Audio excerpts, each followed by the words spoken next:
मेळघाट क्षेत्र हा आदिवासी बहुल क्षेत्र आहे। मेळघाटामध्ये जास्त प्रमाणात आदिवासी समाजाचे वास्तव्य आहे, म्हणूनच मेळघाटामध्ये आदिवासी संस्कृतीला जास्त महत्त्व दिले जात आहे। मेळघाटात पुरुष प्रधान संस्कृतीला जास्त महत्त्व असल्यामुळे येथे गेल्या अनेक काळापासून महिलांना दुय्यम स्थान दिले जाते। केवळ चूल आणि मूल आणि शेतीविषयक कामांकरिता महिलांना समोर येण्याची संधी मिळत असल्याचे निदर्शनास येत आहे, ज्यामध्ये महिलांना शिक्षण, नोकरी व सामाजिक कार्यामध्ये सहभागी होण्याची सहसा परवानगी मिळत नसे। मात्र या सर्व गोष्टीवर मात करून मेळघाटातील संस्कृतीमध्ये महिलांच्या संबंधित चमत्कारिक व महत्त्वपूर्ण बदल घडून आणणारी स्त्री शक्ती, जी आज मेळघाटात वाघिणीच्या नावाने सुप्रसिद्ध आहे, अशीच धारणी तालुक्यातील लहानशा हतीदा या गावातील रहिवासी गंगा राजमा जावरकर। गंगा जावरकर यांनी लहानपणापासूनच अतिशय संघर्षमय जीवन जगून परिस्थितीवर मात केले। संघर्ष करून आपल्या जीवनामध्ये यशाचे शिखर गाठले।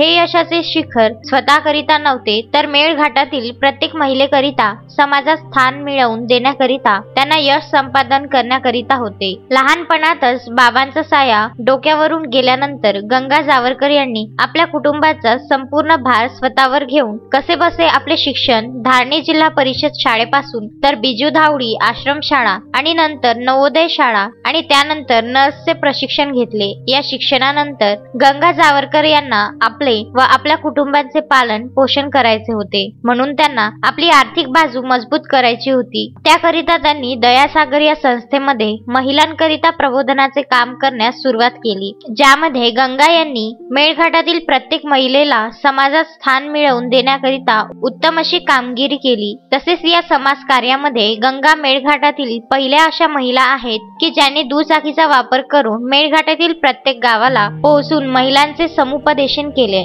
एवढेच नव्हे तर महिलांना समाजात आपली किंमत घडविण्याकरिता प्रशिक्षण सुद्धा दिले।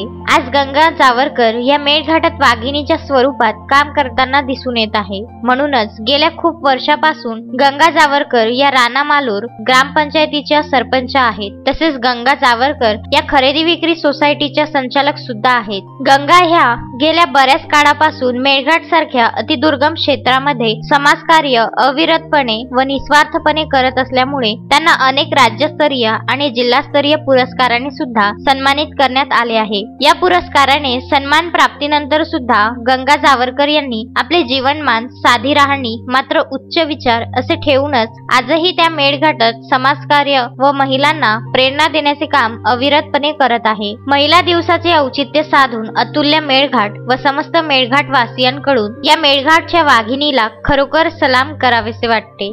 तस्मीन शेख सुलेमान मेमनसह जुगल किशोर जयस्वाल, विदर्भ न्यूज, धारणी।